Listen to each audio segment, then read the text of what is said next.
What's up guys? In this video I'm going to be talking about what is the best training split for gaining muscle.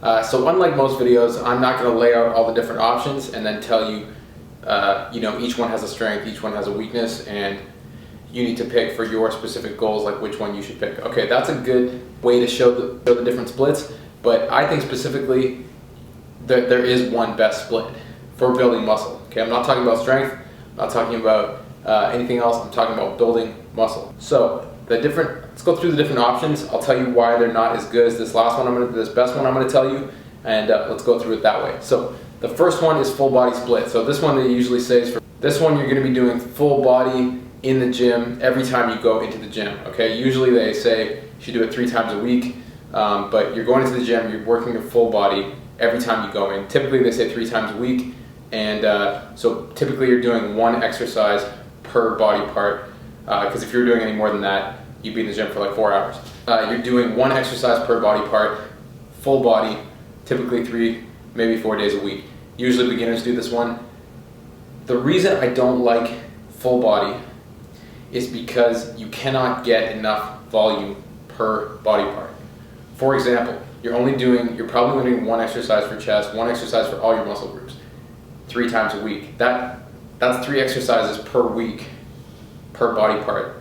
So for me, that isn't enough volume, that isn't enough intensity in one workout for the specific muscle group to grow, in my opinion. So the program does have, the strength of this program is that you're training frequently, right? You have frequency with this program because you're training 3 times a week, everything 3 times a week. So each muscle group is trained frequently. It isn't trained very intensely, and it isn't trained with a lot of volume. Okay, so that's the weakness for that split. Okay, another really common split is the push-pull leg split. Okay, so it's a 3-day split, and you're doing push, you're doing pull, you're doing legs. So on your push day is your chest, triceps, and shoulders, and your pull day is back, biceps, traps, and your leg day is obviously your legs.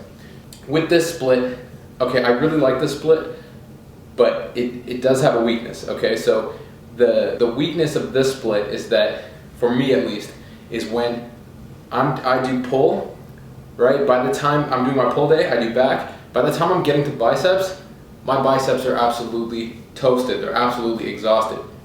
Okay, so I don't get a good bicep pump. I don't get a good bicep workout if I start with back, right? And then I do traps, and then I get to biceps. That is not a good work. I don't get a good pump. I don't get a good contraction. All my other muscle groups are tight. I find it hard to focus on my bicep, and my forearms are just toasted from all the pulling. So, I can barely hold these weights at that point, right? So for me, it's not optimal for bicep when I do back first for bicep development. Same thing when I do chest and then I do shoulders. By the time I get to triceps, it's not optimal for my tricep development. Now, some people might say, okay, well, you're doing your push, you're getting a lot of tricep when you do your push, and you're getting a lot of bicep when you do your back. Well, for me, I don't have good arms genetically.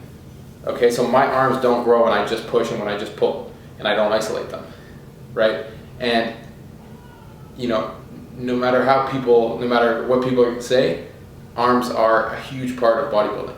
Huge part of bodybuilding. If you have weak arms, you don't even look like a bodybuilder, in my opinion. If you don't have strong arms, so arms are too important of a muscle group, I think, to leave till the end of your workout when you're already tired, you're already toasted. I like to hit arms when they're fresh. Okay, so push-pull legs, good, not ideal in my opinion. If you have super strong arms and you don't need to do isolation like curls and extensions to blow up your arms for your arm development, then by all means push-pull legs would be a great split for you. Okay, and I would do push-pull legs, rest, push-pull legs, rest, push-pull legs, rest. So you're doing it like 6 times a week, a little bit less than 6 times a week on average, right? So I would say go with that one. But if you're like most people who are natural and who train naturally and don't have crazy arm genetics, like 90% of people out there, you're gonna want to have arms on their own day. So I'll get to that. So the next one is an upper-lower split. Okay, this is when you would do all your upper body muscles on one day, all your lower body muscles on the next day, or on a different day. and you put in rest wherever you need to put in rest. But basically you're alternating upper body, lower body, lower body. This, for me, it's too much legs. Okay, that you're talking about legs more than twice a week, or at least more than twice a week with this split. That's too much, in my opinion. It's too much legs, and it's not enough specialization on upper body.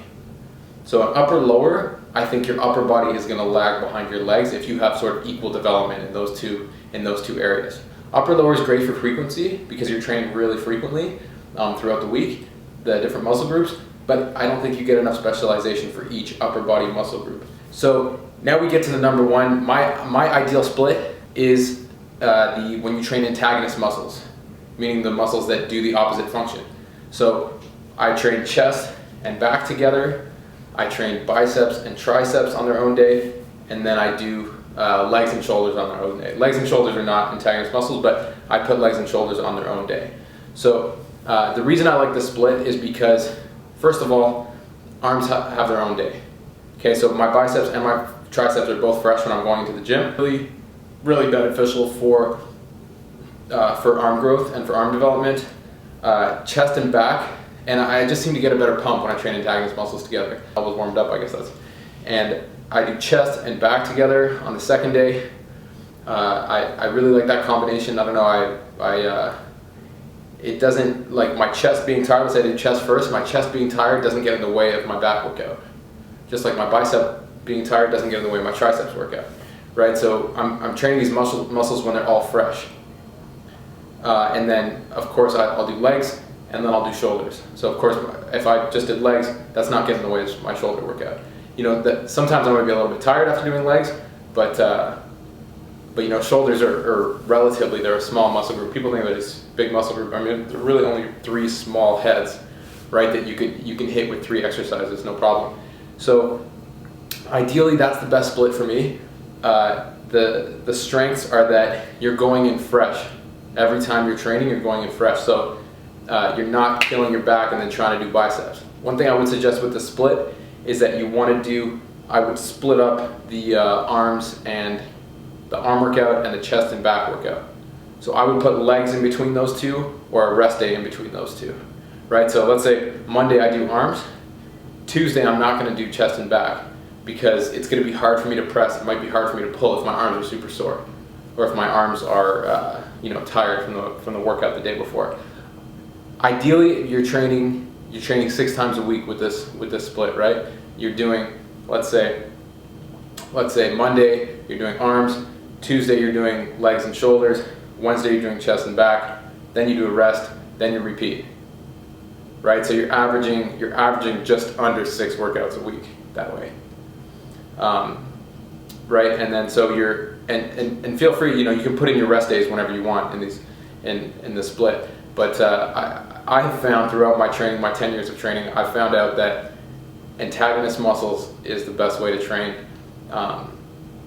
The one weakness, as I mentioned, was that, you know, after a leg day, sometimes I'm tired after legs and I do shoulders, but on that day I just make sure to, you know, I make sure I get a little bit more carbs in. Maybe I take a little extra pre-workout, and you know, I just get my mind ready for that workout.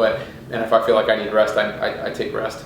But like I said, that ultimate split for me: antagonist muscles, arms, chest and back, shoulders, legs, on their own day. You know, no real weakness to that training program, and you know, I've seen to have good results with that. So you know, I thank you for watching, guys. I appreciate it. If you have any comments, you know, comment.